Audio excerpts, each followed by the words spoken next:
right, so welcome to the Cinema Snobs VR Cast, and this is episode 14, August, and we're doing Dad's Picks. So this is when I pick two films for you and our special guest that's coming on today, Nicholas, the two out of the three of the family brothers. We are watching Boogie Nights and The Last American Virgin, and so this is going to be a fun show. We never really veered off into Boogie Nights is still pure cinema, but Last American Virgin is kind of the first time we did like comedy, right? Or more of a commercial comedy film, and something a little different. Yeah, I mean it's kind of exploitation too, because like a lot of these movies, these teen comedies were exploitative of showing nudity and things like that. So it's definitely, it kicked off a whole genre in Italy. Actually, the whole teen sex comedy. They did a lot of sex comedies in Italy based off the success of a lot of these American movies. Yeah, like Edwidge Fenech, of Giallo fame, she was like the queen of those films. She was always the hot teacher that all the kids were trying to sleep with and stuff. There's one called, is it Hot Teacher or, The School Teacher or whatever. I didn't really watch too many of them, but I just know there's a whole subgenre that that I could still get into. That I got to definitely line up for the future. There was a soundtrack that just came out that Eli Roth did called Red Light Disco, and a lot of the songs in there, because it's all great scores, the Italian scores, and they're all from like those Italian teen sex comedies. A lot of them are from that. So anyway, yeah, very, very cool stuff. So let's talk about what's been going on. What's happening with you, Jake? It's been a while. We're a little late on this show getting it out. So I know it says it's the August episode, but we're going to be watching this in September. But what have you watched pretty much since the last show we did till now? Well, everything's been fine with me. I just recently started my first year in college, so I'm kind of getting used to that. But truly no stress there. And I've also just been been at work a lot lately. Yeah, so you're working in school, and like the summer's over, so like that's it, bud. It's all time to get back to work. But you're still, it's always about balancing life. So you still have to have time for fun and entertainment. So I know that just the movies haven't been the same, but when you do have time to watch films, what are you been watching? No, I mean I got a fair amount of films this month. My last month was like god awful, but this one's good. It's relatively good. So I actually rewatched Zodiac. I've seen it 3 times now. This is a film, honestly, the first time I seen it, I was far too I don't know the word. I was far too premature to watch that. Really? So yeah. I missed a lot in it, and because this is David Fincher at his most subtle. This is a film where if you miss a line, then the film's not gonna make sense. And that's why the film is such a masterpiece, because it really is a brilliant film. It's a really, really smart thriller, and the puzzle pieces just come together so beautifully by the end. I mean, David Fincher really is a master filmmaker, and I feel like Zodiac is, besides Seven and Fight Club, and even The Social Network, is his masterpiece. A lot of people do like that one. Yeah, I liked it, and I definitely would say it's right up there. It's a tough, how to rank these is tough, but it is, top of my head, one of the least favorites of mine, just because he's done so many good films. But yeah, it is a number one for a lot of people. Zodiac is slower ones. Yeah, it's Seven is I didn't love it at first, but now the more I've seen Zodiac, the more I'm like, yeah, you're right. It's more of the subtleties are starting to show. Yeah. Oh, it's so good. It's so good. I love it, especially Jake Gyllenhaal's character. This is a great character. The way they capture obsession is how they in Zodiac is how they should do it whenever they try to capture obsession in films. As someone who watches a lot of Giallo films, obviously obsession is the number one theme in those films. And there's always one thing they just can't get right in those films, which is making the character likable. You know what I mean? A lot of the time, you're following a misogynistic dude, and they're there's a killer chasing him. Oh well, if he gets killed, who cares? This guy's not even, he's a douchebag, who cares? But with Jake Gyllenhaal here, it's this guy's cool. You actually want him to live. You actually want him to figure out this whole mystery. So what And then was the his even greater obsession? part is Just that finding the killer. his Yeah. obsession was, yeah, his obsession was, and The then the case. greatest part is that like he didn't even crack anything. I mean, he did, sure, but like you can't prove it. Yeah. It's That's the scariest Still part of the open film is ended. that no one even knows who the hell the Zodiac is. Yeah. Yeah. Anything Another film else? I watched, yeah, I'll talk about just briefly.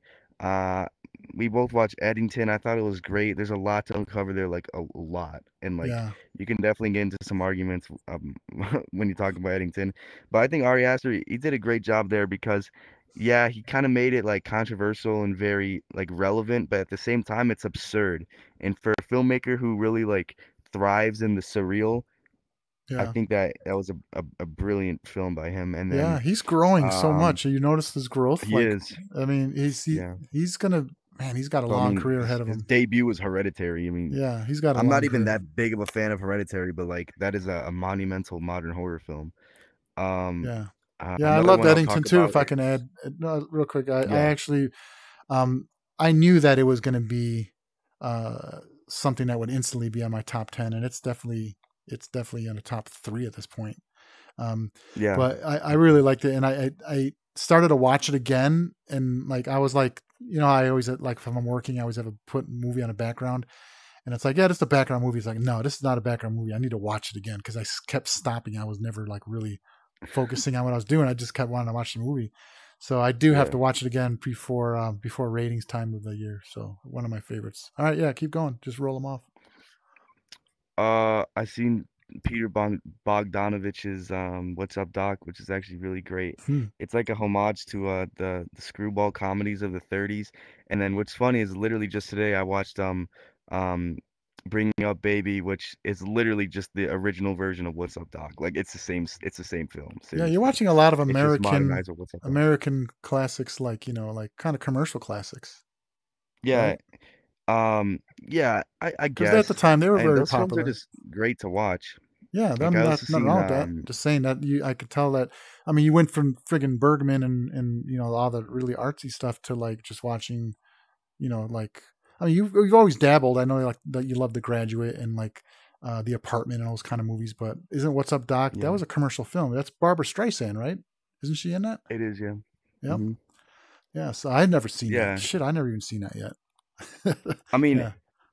like I just like the time because Yeah. films change so much and like whatever. That film, let's just talk about What's Up, Doc. That film Hmm. was 1972. In 72, Bergman did Cries and Whispers.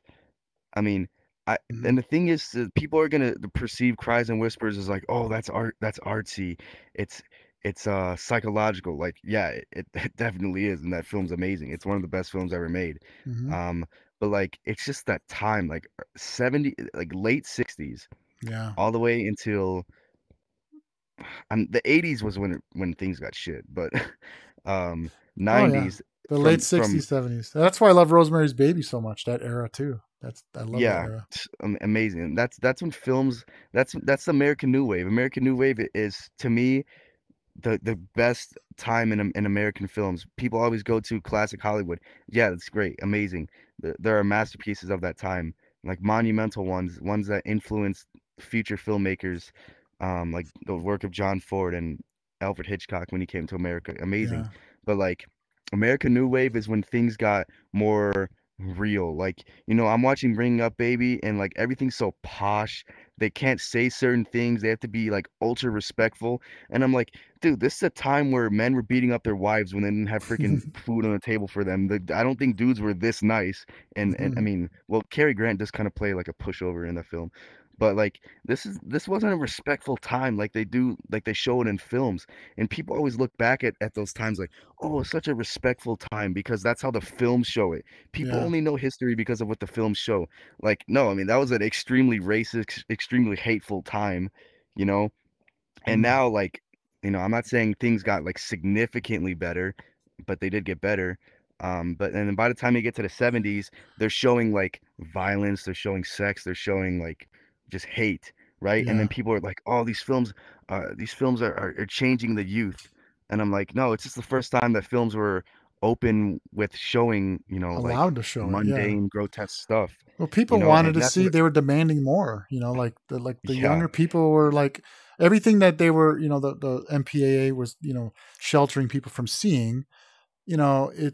They got a little looser on that, and the young people demanded it. And what does Hollywood do if they're making money at the box office? Like, keep them coming. I mean, it's all about that. When they're making money at the box office, Hollywood starts to lose a lot of morals, and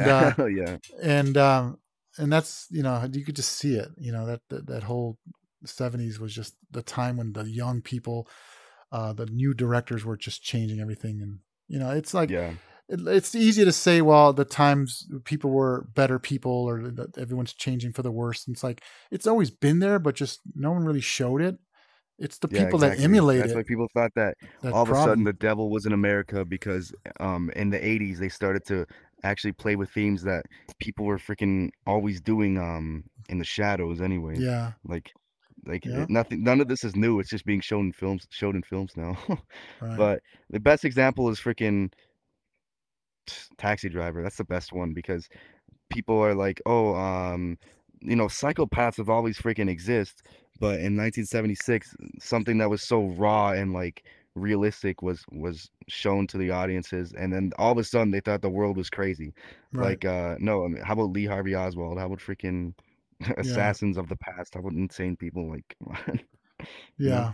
Well, we're veering into the topic of just film in general, but yeah, I mean, for me, it's like time capsule. It's going back. It's like being there. That's the best you can do is a time machine, is to watch films. And, I mean, most directors, they got it right. I mean, there's not all, that's why I'm not a big fan of fantasy, because, it depends. But like, to me, it's a fantasy to go back in the 60s when I wasn't even living, it's like a fantasy to live that time. You miss by one day. Hear people talking.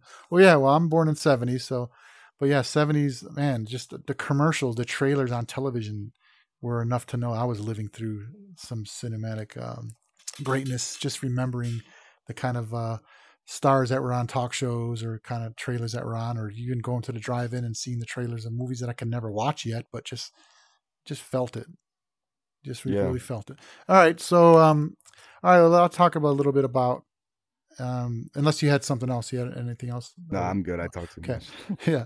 So, no, always good. Always good. So for me, Weapons I saw, and usually we go to movies together. We at least try to catch a new movie. We catch a movie every couple of weeks, but again, summer's over, school, work. It's been hard literally, I'm always asking you, hey, can you go to this? Oh, I got to work. So I went to see Weapons with Mom, and definitely was looking forward to this film. The director who did Barbarian, we did see in the theater, and Barbarian was obviously a movie that right off the top knew that you were in the hands of a different voice, of a director that was really doing something modern and just knew how to tell a story. So I had no doubts about what Weapons was going to be, and I was really, really happy with it. You need to see it. Definitely one of my favorite horror movies of the year, and it stands at number 1 right now. Actually, creepy. It just you don't know what's going to happen. It totally, and then it gets into the whole thing of, I don't know if this is a spoiler because it's pretty known now, but there's witchcraft involved, and it's like, yes, now we're talking about witchcraft and this modern fear of like your kids, parents, every parent has with their kids. So it was all connected, and you really need to see this movie. Funny too, of course. Remember, Barbarian had the comic relief in there, really funny.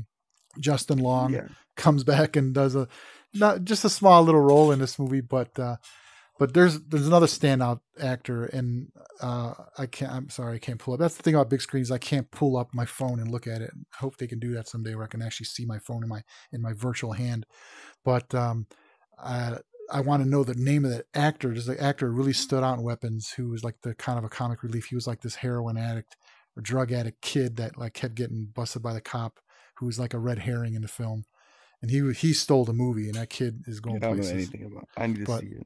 Anyway, so, and then another one that we managed to see together, we just caught, actually, was Caught Stealing, and by one of my favorite directors, Darren Aronofsky. And I knew I didn't care that this is definitely his most commercial film, and aimed at more of a commercial crowd. And like, it's just like, but I knew it was going to be a great film just because he's a great director, no matter what he does. And I just had so many flashbacks of movies like even though it wasn't straight up comedy, like this ones I'm going to recommend or that I'm going to say, but like 48 Hours, it just reminded me of that, where it's like, it's funny, but it also like had some pretty violent moments, and it was, good hearted moments. But like that whole era of those movies in the 80s where it was just like, you could really have like real dramatic action or real dramatic scenes with violence, but it's funny too. And he captured that, and in a real modern way. And I just hope that this movie makes a lot of money. From what I've been seeing, and I didn't check recently, but it was number one. It's doing really well. Made a lot of money for Aronofsky, and I'm glad. Yeah, I'm glad because, like you said it, like people don't even need to know who made this movie. They're just going to walk out and go, "Man, that was a great movie," and had no idea who the director is.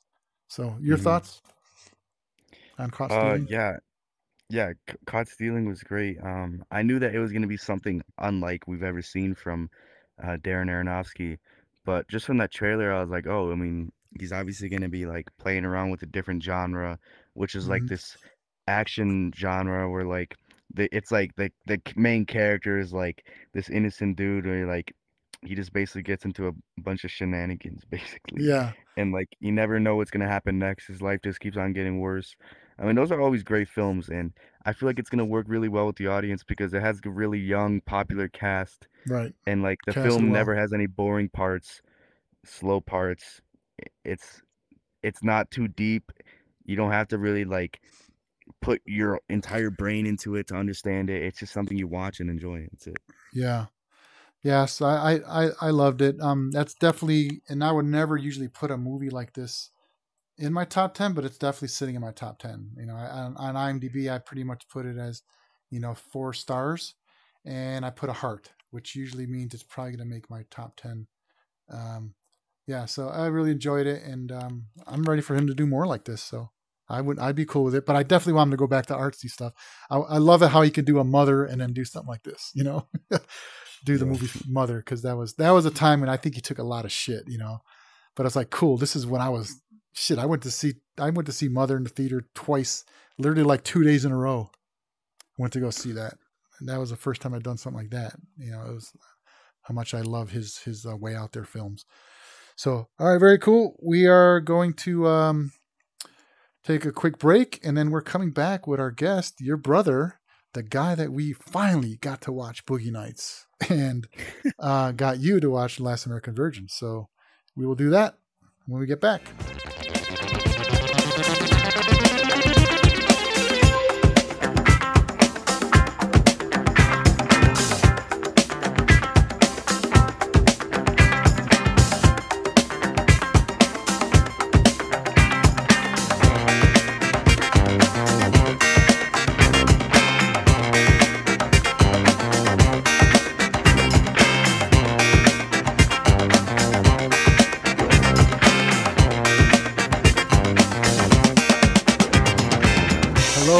Back to the Cinema Snobs VR Cast, and we have our guest today, who is my other son, Nicolas Gonzalez. Nicolas, hello. And also, is it Nick? Hello. Nico, or Nico, is it Nicholas? What are you these days in this age? I like Nick. Nick's cool. Okay. So what we teased last show when we brought you on is, we talked a little bit about you, but we are going to get a little bit that out of the way before we get into our movie Boogie Nights. But so anyway, welcome. What we did is we had Nicholas watch 2 films that Jake and I thought that he needs to see. He's a big Scorsese fan, and then and Jake said, you need to see Boogie Nights. And I know you know of it. You probably talked about it before. And I guess the reason why Jake, gotta keep saying this is, guys, welcome to my life. I have 3 boys. And I call them every name in the book. If it's wrong, whatever. But at least I know it's one of the boys. I never say like Bob or nothing. But anyway, it's pretty horrible, and that's what happens when you get to this age with kids. He's been doing that since we were little. I know. All right. So anyway, Jake, tell everybody why you picked this for Nicholas, and then we'll talk about the movie Boogie Nights. I mean, I strictly picked this for Nico just because of its comparisons to Goodfellas. Like, Boogie Nights literally is Goodfellas, just like, I'd say like marginally modernized and like obviously very different, like thematically, but like, yeah, it's got the same style. Like PTA definitely is taken after Scorsese. Yeah, you And could see he the even influence. talks about how Scorsese is his influence. So. Yeah, you could see the influence and just like the camera work and everything. But I guess, Nicholas, first, we always end with what you thought of the film overall with stars. So we'll get to that last. But overall, what was since we're talking about Scorsese and camera work, did you recognize that? And what did you like about the camera work in this movie? And did it remind you of Scorsese? And what scenes in particular? I think a lot of it did remind me of Scorsese only because of the way Mark Wahlberg had to come into the life, like kind of how Ray Liotta or Henry Hill win the life of like organized crime. Yeah, it's kind of like how he's coming in like of the porn industry, and yeah, I think what I mean, if you're gonna talk about camera work, I think it's more of like his shots. I mean, you've noticed like all of Scorsese's movies, like specifically, I think the Scorsese movie that is like this the most is definitely Casino. By the way, the lights, the colors, the shots is just this guy Paul Thomas Anderson definitely took after Casino, 100%. Yeah, he has a fascination with casinos too because his first film was called Hard Eight, which you should also see because it's about the casino business. It's literally a film about gambling. Yeah, you should see it. Yeah, that would be a good movie about gambling. And but yeah, the cam work, especially like the long takes, like the underwater scene was amazing. It's kind of like when they went into the cafe. Remember when in Goodfellas when they went into the coffee shop or the club, the Coca Cabana? Is that what the club was? Oh yeah. Like how it was all one take. Well, they remember the one take in Boogie Nights when they showed was that him the come end? to the party. No, it was it was a lot of them, but like the most popular one is when the camera actually went underwater in the pool. That whole scene. Oh yeah, that was in the beginning. Started out like with the party, and then it went into the pool as part of the oneer, which was amazing. Yeah. So, all right, well, okay. So let me ask you. Overall, what did you think of the film and what stood out for you? Yeah, just tell me what overall we thought of the film, and then we'll break it down to more specific. I mean, I think the film was honestly like really, really good. I honestly, I really like this movie. There wasn't a part in the movie I didn't like. But if you're gonna say like what was the best part of the movie, honestly, like me because I like fashion. I think the outfits were the coolest part. Yeah, I mean they all dressed freaking awesome. Yeah, well that's why. Especially Jack Horner. I think Jack Horner had the best outfits. Oh, you didn't like Dirk Diggler's 70s style, and and then he got into the 80s with like the parachute pants and the cutoff shirts. Oh yeah, I mean, yeah. I mean, I like the everyone's 70s style. or 80s? Do you like the 70s or 80s clothing most? Like 70s. Probably the 70s. Yeah.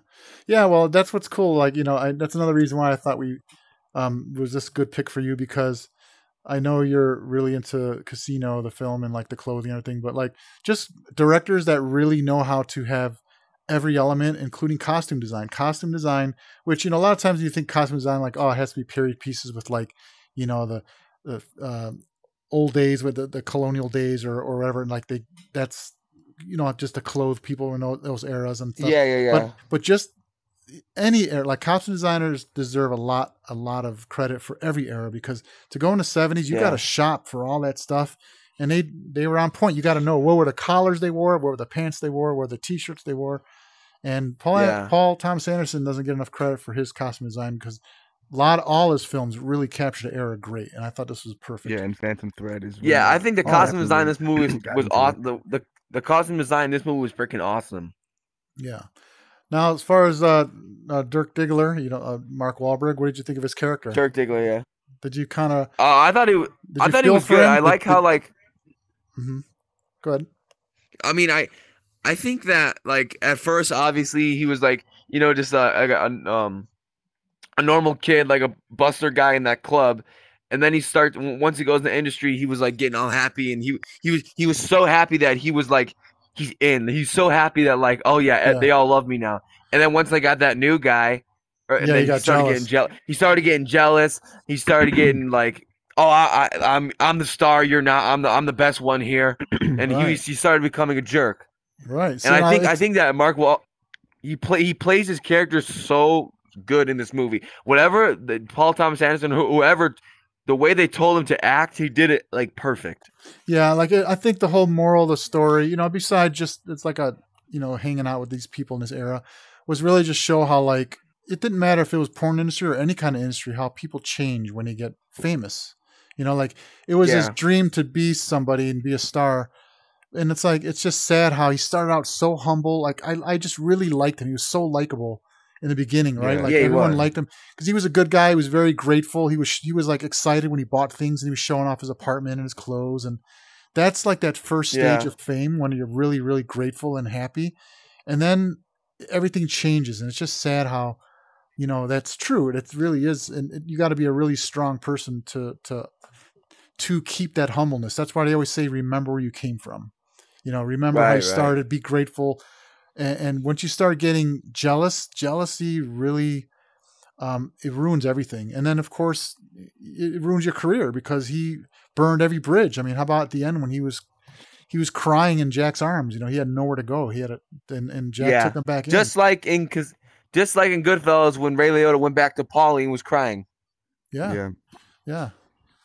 So, yeah, it's there's a lot to be said. You know, like thing too, like, you know, showing this to you is like, oh, it's a pornographic, and there's a lot of, you know, it went pretty far. Like it teetered on like NC-17. You know, there was some scenes that are pretty graphic, but I mean, this is when you know it's a good film. When you have all the sex and all the stuff, violence even in this, but it's like if it's a good story and told well and has drama and the characters are good, you know, everyone should see it. It doesn't feel dirty. It doesn't feel dirty. Yeah, it's I think it's a great movie. You feel for the people. You feel for them, and even though they're porn, like even like when Cowboy, right?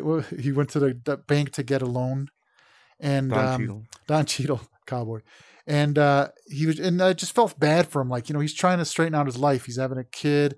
He's trying to go straight, and you just always get like criticized or pigeonholed for being a pornographic. Right. And then what's her name? She wanted to be the mother the lady. to her son. I felt bad for the girl who was crying. Yeah, Julianne Moore. Yeah, Julianne Moore. Like, you know, you felt for her. Like they just did a really, really good job in character development. So I know you guys you're working on your films. You know, you're working with your brothers on movies, and you're acting in this film. You want to talk a little bit about that? We can elaborate a little more. Yeah. Because, you know, I want to bring up how another reason why we brought you in to do the show is because, you know, you're a up and coming wannabe actor. God, I hate that word, wannabe. It's not a really good word. It's aspiring actor. Aspiring. And you're doing it right now. You actually did a short. We talked about that also on the intro to the show. But I mean, yeah, you know, it's cool, but I want you to see more film to just see how, like, what really stands out is good performances who take their role seriously, and you know where you're going. Like the director P.T. Anderson obviously had to really do a lot of work with Wahlberg to make him stay on point. Like, okay, this first phase, you're humble, you're happy, you're grateful, you're a good guy. Second phase, you're starting to get a little jealous. And you know, see how his body changes, how his looks changes, everything. You know, he's sweating all the time because he's getting into drugs, and he becomes an addict. Drugs, yeah. You know, and then you saw that all in Goodfellas too. So yeah, those are just things to like remember when you're acting, to remember where you're at in the story. And if the director's not telling you, then you need to at least ask the director, where am I supposed to be in the story right now? Like, am I supposed to be level 1, level 2, level 3? You know, there's a lot of different terms that people use, levels and things like that. Right. But those are the things that, you know, I want you to pick up on in these films. So, Jake, anything you want to ask him or anything you want to talk about with him? No, I kind of want to elaborate on the point that we made about how, like, significant the characters are in this film, because I was making a point to Nico, like, hey, all these characters, like, yeah, on the surface level, they're pornographers. They're like just making easy money by like exploiting their bodies, basically.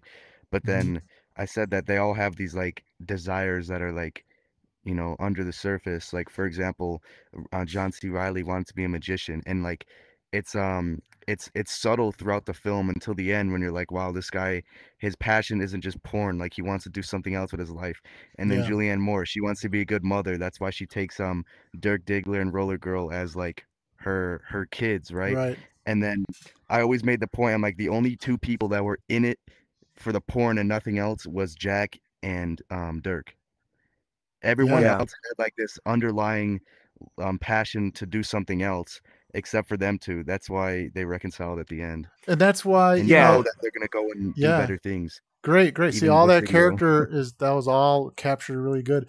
But yeah, that's cool that you talk about Jack and Dirk, because that's why they were the most focused on their careers and like took it serious. Even though porn was, in those days, it was treated more like film, like cinema, and I love how P.T. Anderson like brought that in, because you look at pornographic stuff now and it's nothing but just get right to it, and it's just, and I understand that's what people want, because that's what happens. People, they don't want a full story. But if you go back and you watch some of these movies, and I'm not advising you to do these yet, but hey, you do what you want. But there are some like really good films that have, hardcore sex scenes.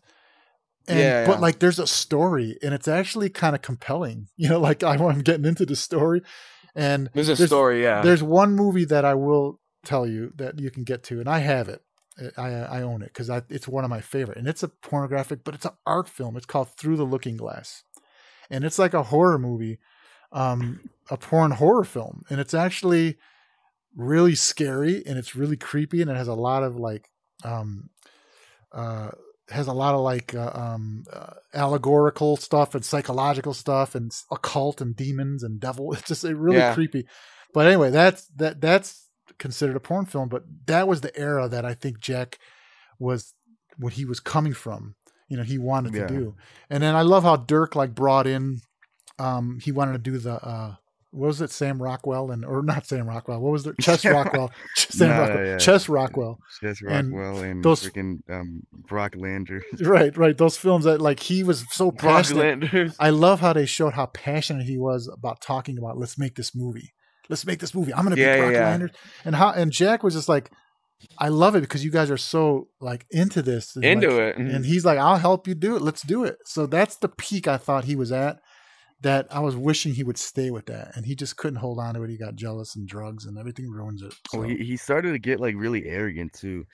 I think the first moment where you realize like, I don't really like this guy anymore is when he's talking about like how he thinks that his place in the industry is like so monumental. Like, yeah, dude, it is, but like, don't be so arrogant about it, because you're not going to be seen as a good guy anymore. And then obviously the cherry on top to make you not like him is when he freaks out on Jack, and Jack, he's like, come on, I'm ready to fuck, let's go. Right. Yeah. 20 minutes. Yep. All right, so guys, let's talk about ratings. Let's start with you, Nicholas. What would be your rating? We do 4 stars here, so out of 4 stars, what would be your rating? No, we do 5. Oh, I'm sorry. Yeah, 5. Should know this.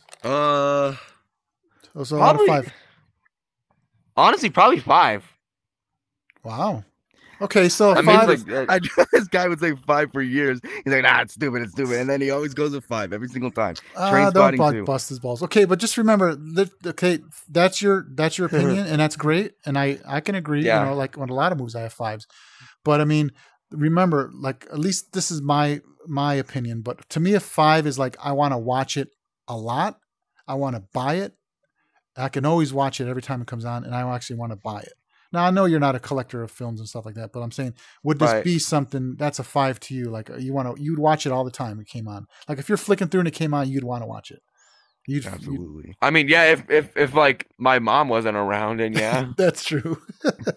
All right, cool. Well, 5. All right, Jake, what does it stand for you? And how many years has it been since you first seen it? It's been a 5 since 2021.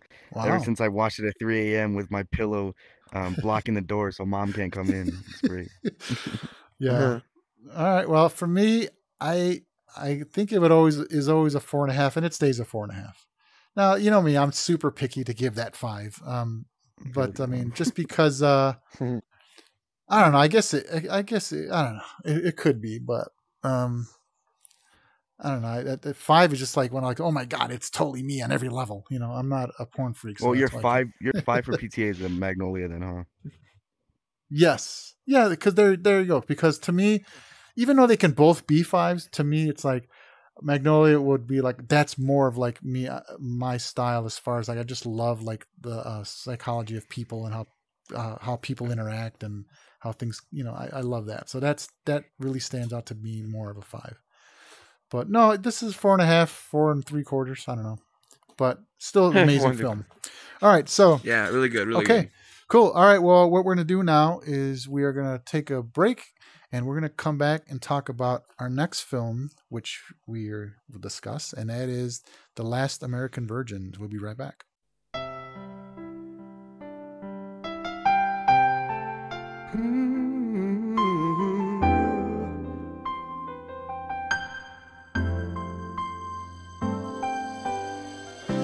I did my best, but I guess my best wasn't good enough. 'Cause here we are back where we were before.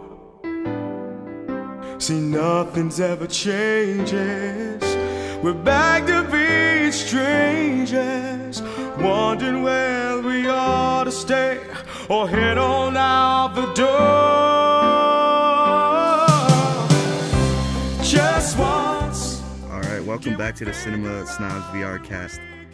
Next up, we're going to be talking about The Last American Virgin, which is a film that my dad picked for both me and Nico. What do you got to say about that, Dad? Yeah, well, I just thought like, okay, I got to do a teen sex comedy because I know there's a couple movies that I showed you guys, and yes, people, I showed them when they were probably, 13, 14, but I remember fast forwarding or, you know, like I always do a thing on a TV where I go to black, like on certain things I didn't want them to see. But we did watch Zapped, which I was like, Zapped was great. Zapped. There was only a couple, you know. Porky's was one that I was like, oh my God, should I? Like, I don't think we watched the whole thing. I think I really. But we did. We definitely did. We watched it all. You know the story. But I mean, I just remember that one doing a lot of pausing. But I think we watched that when you guys were about maybe 16. Or 15 or something. We were like 15, 16, yeah.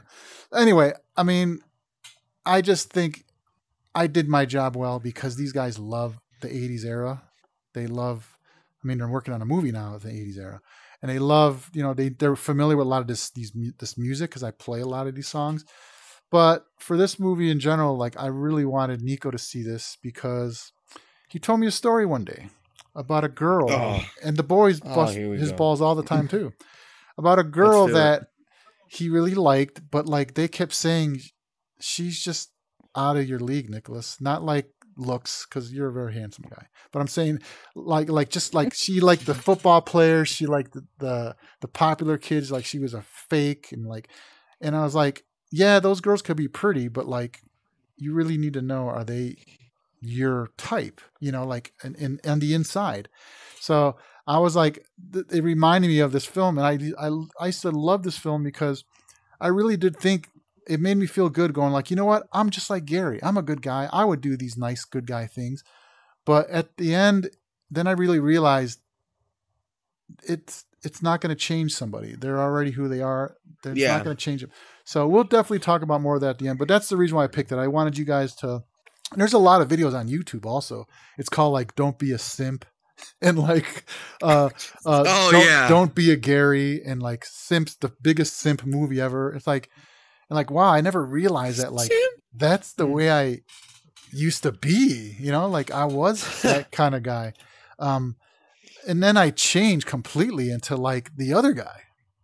So, you know, and it's like, but, well, like just being like taking advantage of girls and like, you know, just like lying to be with girls. And like, I started getting real cocky, and it's like, everyone called me out. Like, that's not who you are. Why are you acting that way? Girls would be like that. Like, that's not who you are. I know, because they could just tell I was just like changing who I was. And it's like, and I was proud. Like Jimmie Gonzalez. I was proud to be a Gary, you know, but it's just like, I mean, and luckily I ended up marrying your mom and a woman who liked a guy like Gary, you know, but like, it's just like, I think the movie's about balance. I think it's about having balance. So anyway, enough said. Yeah. You tell me what you thought, Nicholas, about what I'm talking about, not just the shots and the music, but let's talk about like the meaning of the film. What did it mean to you? I mean, I just think the movie has a really it's fun. And the movie's, first of all, the movie's freaking hilarious. Yeah, it's a great comedy. Like it's so funny. Yep. Like this, I think I was laughing and like jumping out of my freaking couch like so many times. But the actual message of the movie is really it's such a good message, because I don't think people realize how many girls are like this girl here. Like you'll do so much for this girl, you care so much about her, and you go the extra mile, and then you just get treated like you're nothing. And then like, I'm just saying, so many girls are like this girl, and you have to be careful, because a lot of them are like, you know, they call them like snakes. Like there's a lot of snakes. Yeah, and it's like but good. My point is this. Honestly, Gary was very vulnerable, right? And I think that what happened to him at the end was partially, and for my perception at least, was partially karma, because he wasn't the most respectful guy until she kind of like took his heart from him and whatever. But like anyone who didn't know that she was a snake to begin with, honestly, like you had it coming. And you know what? The same thing reflects you. You know, I warned you about that woman. It doesn't matter.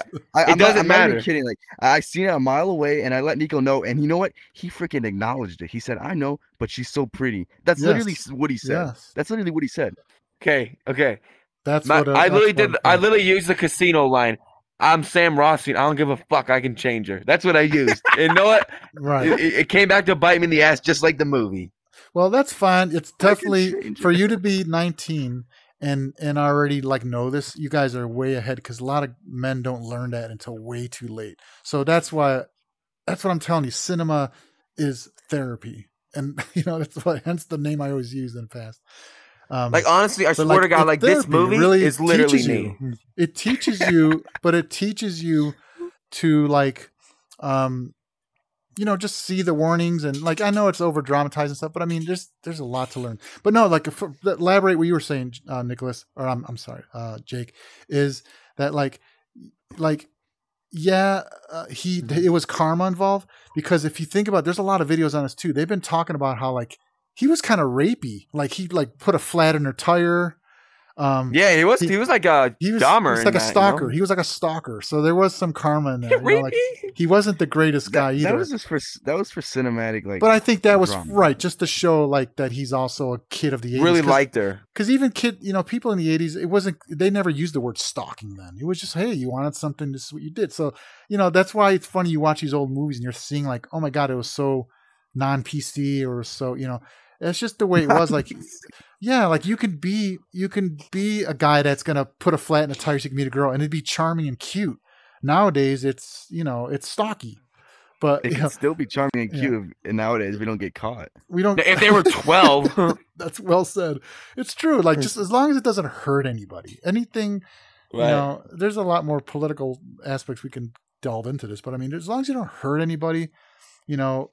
It's I think that the way things used to be is just fine, but mine is the hurting people, you know, and like, and but like Gary was definitely, you know, just a product. He was still a good kid who, you know, look at him. He was trying to go get prostitutes. You know, he was he got crabs like he was getting prostitutes. Like, to me, even me in those days, I mean, that was considered bad. Like I wouldn't do stuff like that. That was like I used to be afraid of getting arrested or getting caught by the cops, or you know, stuff like that. But of course, they made it look like you just did that regularly all the time on those days, you know, and that's not true. Right? Like I just don't believe like guys that really fall for these kind of girls. Anyway, so back to you were saying, I just think this movie is like it says so much about like the reality of girls, you know. Yeah. Good. Well, good. I'm glad you caught that. Now, as far as the comedic stuff, like, what was the funniest scene for you? Like, because there was a lot. Because, you know, comedy doesn't land the same with your generation. So, like, what was funny to you? That right. honestly, like I think the funniest part was it's not even a it's. I mean, yeah, it's not even any like the sexual scene. I think it was the part where he was in class and he kept asking that like nerd guy, what do you do here? When the teacher was calling him out, and he just goes, then you Right. stick it up your ass. So you just like the way that kid talked. The kid talked. Stick it up your ass. Jake, wasn't I laughing at that scene? Yes, like, it was funny, but not that funny. It was funny. I think that guy who played the nerd, he was like the funniest in the movie, right? That he was my god, that guy was the best part. Yeah, like and then they had the measuring the penises. That was like definitely another it was thing. Like that 9 inches or something. Yeah, he had the biggest. He's like, measure it again. You didn't measure the balls. You know, like yeah. I don't include the balls. Yeah, that guy was awesome. And so like that's another lesson too to remember about these movies is, and I always tell you this too, because you guys are kind of picky on who your friends are.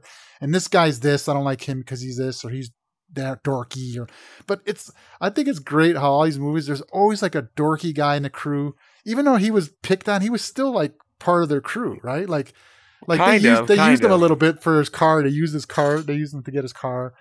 And like, you know, they still like had fun with him. They had fun with him when it came to like, you know, doing the measuring thing. But I'm just saying, like, yeah, like he was definitely, and even the fat kid, the main kid, you know, one of the part of the crew, he was, you know, they made fun of him because he was fat. Like you could just goof on people and bust balls. These are your friends, you know, and that's what's cool about these films. Any connection to any other 80s movies? Blimp. Right. Any connection to any other 80s movies that you saw? It's very much like Fast Times at Ridgemont High, and I'm allowed to spoil, yeah. Oh yeah. Okay, well, basically, the whole theme about abortion, 100%. I mean, these films came out the same year, and I think I looked it up, and this film actually came out like a few months before. So I don't know, but I'm pretty sure Cameron Crowe wrote the. They wrote at the same Fast time. Times before. Yeah, you know, that's funny because I did hear that. Matter. I heard that in the video that there was a little talk about who did it first. But this is the thing. Okay, I wish I could remember the name. I'm bad at. I can't get on my phone right now. But this movie is a remake of an Israeli film. God, I'm gonna have to look it up. Something like. Did the same director do it? Because I know that was Israeli. Yes, it's the same director. Here, you guys discuss. I'm going to look it up. I really want to find out to pass it on to the crowd. But okay, well, wait. Let me talk about more similarities. Basically the whole thing about them taking a car that wasn't theirs and then destroying it. That same thing happened in Fast Times. There's so many more. There's so much more. Then like the abortion and like it's like. Yeah, I found it, guys. So it's I can't think of any right now. It's a remake of a Israeli film, the same story. It's called Lemon Popsicle from 1978, and I haven't seen it yet, but I really want to find this. It's kind of a hard movie to find, but it's the same director who I guess he's Israeli, and they did it in Israel, and it was a big hit in Israel. But it took place in the 50s and 60s, so it was like grandpa's music. You know, you might like this too because it was like Ray Liotta, that era. So it's like Porky's. Yes, it was because you know you think about a lot of the sex comedies when they were written, all the 80s sex comedies, they were written by guys who were already in their 30s, so they remember their teenage years being in the 60s, 50s, and 60s times, like Happy Days and like American Graffiti and things like that. So that's why they wrote stories of like this is what it was when I was a teenager. So that's why those all came out in the 70s and 80s. So, but anyway, Lemon Popsicle, I haven't seen it yet, but this is really the same story. So it's way ahead of Fast Times at Ridgemont High because they did have an abortion aspect in it, and that was from 78. So I guess they remade it to give it more of an American feel. That's why they have all these great songs in there: Journey, REO Speedwagon, Police, The Cars, all those songs. So, because in Lemon Popsicle, it was like all the 50 songs, all like the doo-wop stuff and all the rock and roll and, you know, Richie Valens and all that kind of stuff. So, I haven't seen it, but I can't wait to track it down someday. And, but yeah, it just goes to show you that like all these stories. Film or Israeli, like in Hebrew. It's in Hebrew. Yeah. But it's like, you know, because, you know, people in those eras too, even though they didn't live in America, they celebrated American lifestyle. They listened to their music. They wore like leather jackets, and that's what's cool about watching movies from all over the world. You realize, you know what, we're all the same. You just speak a different language, but we all like kids will be kids. They have sex and they get girls abortions and like Oh, it's crazy. come on. Well, Which is not good. They have to deal with things like that. Yeah. Yeah. So in other words, and the thing too, would that be done today? That's so controversial now, and that's why you don't see that even a talk of abortions in films anymore. So Yeah. anyway, all right. Well, cool. Anything else to add before we give this one a rating and we let you go? No, I think it was a good movie. I think it was you should show this movie. I think you should show this movie to kids who are like 12 and 13, so you don't have to go through what Gary went through. Yeah. It's not. There's not really. Well, what's the most graphic scene in this movie? Probably like I mean, how about when he had sex with the Spanish lady and the fat guy was Mexican lady, yeah. The fat guy. The fat guy was bouncing on her, yeah. Playing that old.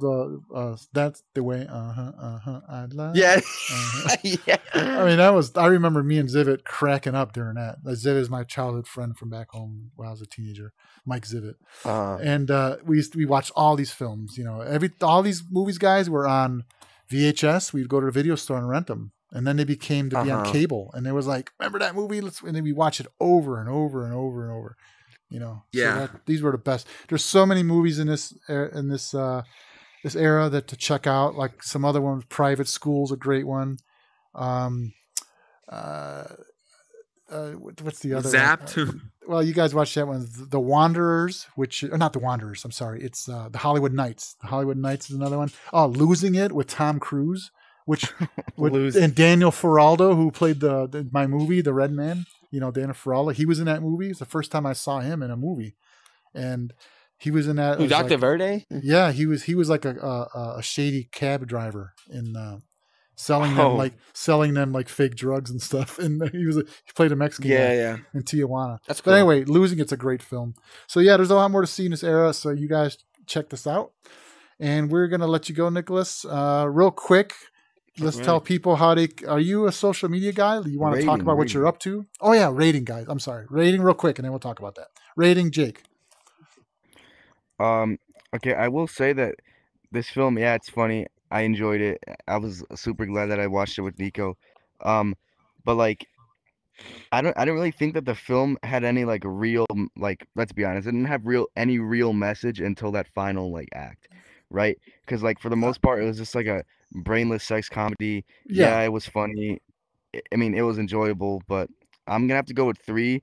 But I will say that this film has a very memorable ending. Like you can't forget the film's ending, and truly, and just for what it is, though, it's not art. It's not an art house film. It's not like the best cinematography and all those kind of things. Even though it has some great cinematography of the Hollywood area in that time, but still, that's not what it's for. It's just overall for what the movie is.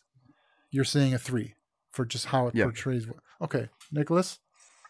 How about you? I'm gonna go probably 3.5. 3.5 is probably where I'll land. It's I liked it. It was cool.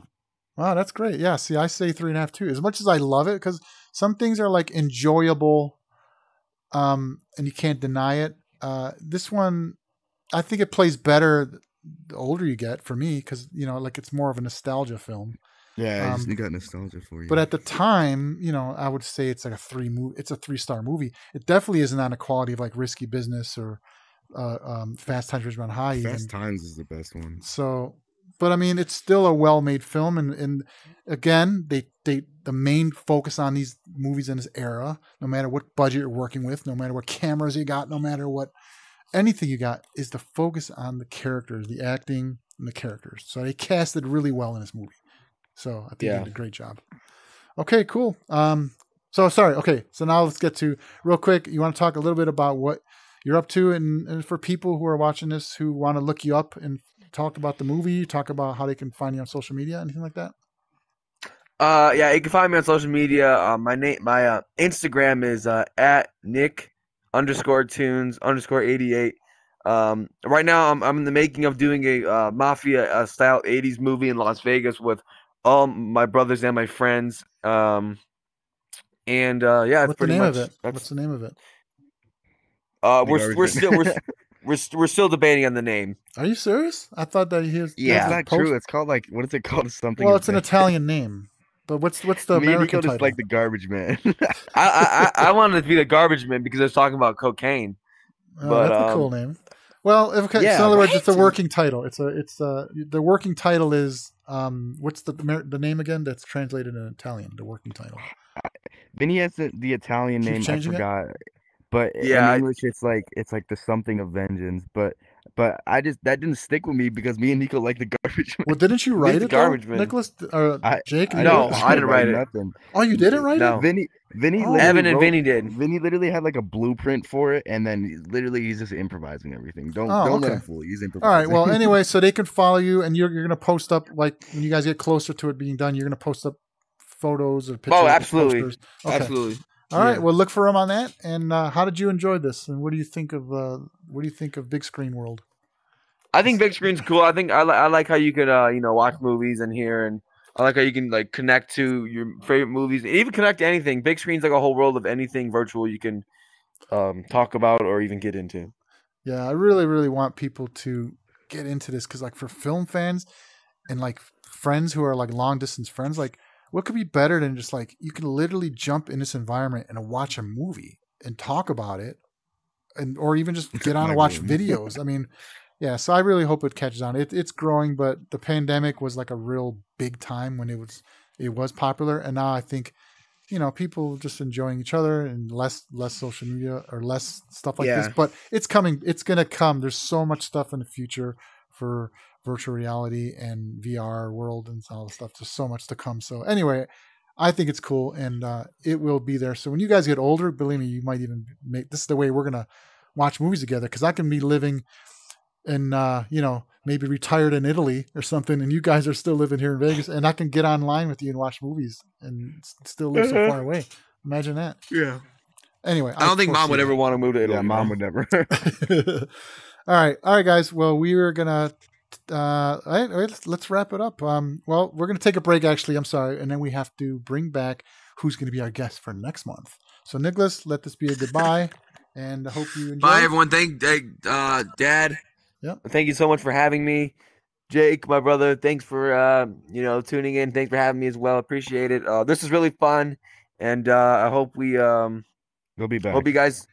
Yeah, I hope Do it I'm again. back maybe some other time, and We'll we'll do it maybe again. watch some other movies or whatever. Very cool. All right, guys. Next time, we're gonna get him into some freaking Bergman Tarkovsky. Oh, shit. Might fall asleep. Okay. All right. Bye.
Okay, welcome back to the Cinema Snobs VR Cast, and look who we have here. We have our special guest, none other than Mom, Mrs. Donna Gonzalez. Hi. Hi. Say hello. I'm Mom. Oh, there's the famous laugh for all who know. So Okay. you can't see yourself, but you're wearing a nice little brown number, and you got black hair, and you got. I think let me look at me. Turn your head to me. Yep, you got the nice eyes. You even made her eyes the right one, Jake. You made Let me see. You made her eyes right. Those are like It took me eyebrows. like 5 seconds. I just wanted to find long eyelash. Okay, so anyway, so you're our guest gosh. because we've always been thinking, okay, well, we got to have Mom watch a movie that she's forced to watch. The whole concept of the show is I pick a movie for Jake and Jake picks a movie for me. Sometimes I pick both. Sometimes he picks both. You're the guest, so I'm picking one for you, and then I'm sorry, you're picking one for Jake, right? and then Jake is picking one for you. So first, we're going to start off with a movie that you picked for Jake. I think this is the movie you picked. Oh no, that's not it. Hold on a minute. No, this is the one I picked for. Yeah, let me flip the camera around, and I'm going to show the movie that you picked for Jake. Okay. Here we go. Oh shit! I'm messing up already. Start again. All right, so this is the movie you picked for Jake to watch that you really think he should watch. Do you know what it is so far, Jake? It's probably like Say Anything. Oh, you guessed that right away. Is it? Okay. I just know from the character, the actors. Okay, so why did you pick this movie for Jake? Because it's an 80s film that I don't think he has seen. He has seen so many 80s films that I don't think this is one of them. So that's why I picked it. That's the only reason? It's definitely not my favorite movie. But there's no other reason? But I like it. Huh? It's the iconic 80s. Oh my movie. god, I thought He's the kick. I thought you had the whole his life in mind. I mean, it's a movie about a boy who meets a girl and she's going to be moving away. They have to have a long distance relationship. Nope, didn't even think about that. Wow. See, it was just a subconscious pick then, because I thought it was perfect. Because that's has a because long distance girlfriend. That's good, but you guys are deep thinkers. I'm really not a deep thinker. I was like, hey, I like this movie. It's not my favorite, but I like this 80s movie. He's the kickboxing champ of the world, or whatever he is. Well, it really is a good love story. I just thought, and I like the whole radio scene. That's iconic. Good music. That's like the scene that yep, good music. And, yeah, but he's like, he's kind of like, she's the smartest girl in class, and she's really popular and like valedictorian, and he's just like some bum who, he's kind of a bummy guy who doesn't really have anything to look. He doesn't have a future, whatever. He's just, I don't know. That's nothing like you, but it is. What I find ironic is that she is moving away to go to college, and he is never going to see her again. So I don't want to give you the ending, but see. Yeah, but Jake is going to see his girlfriend again, so it's not. But it's I thought it was a pretty good pick. Okay. All right. So John Cusack, Ione Skye. This is directed by Cameron Crowe.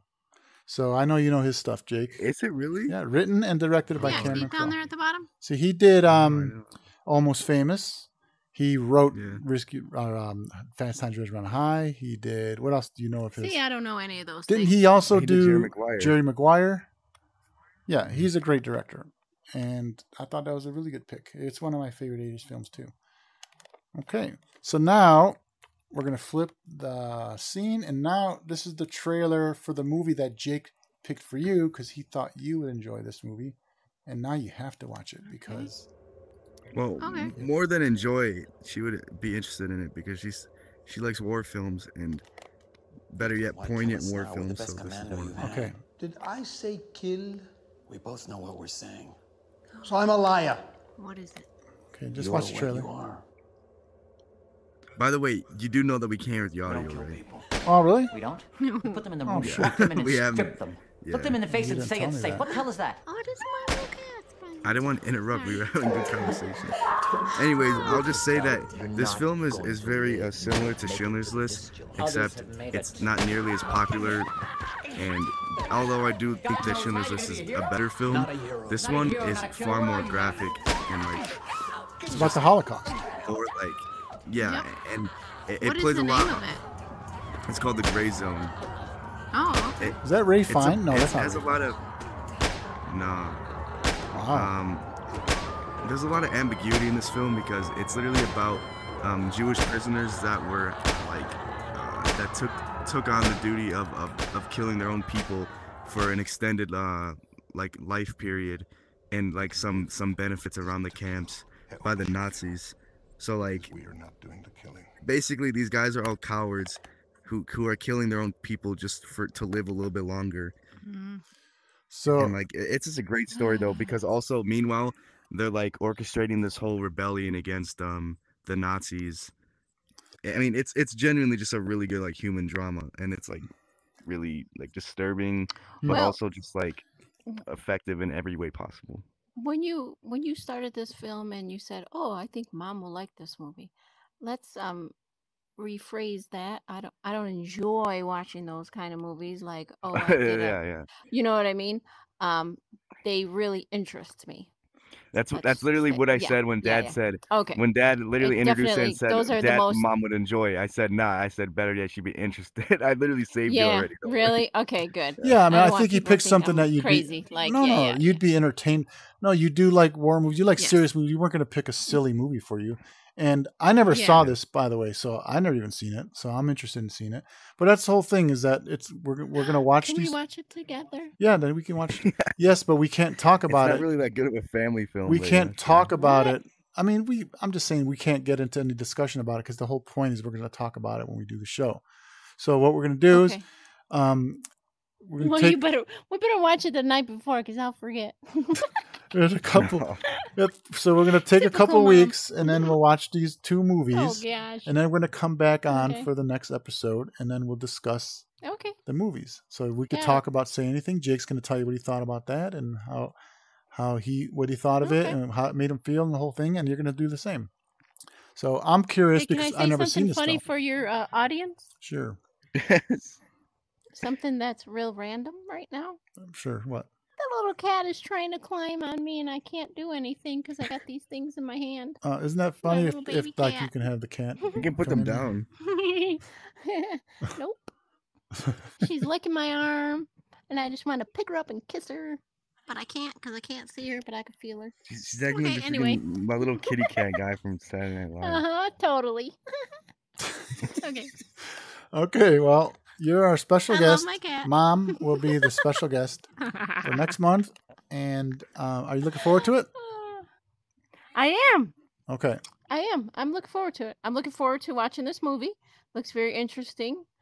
And yeah, I'm excited that I get to do something with you guys.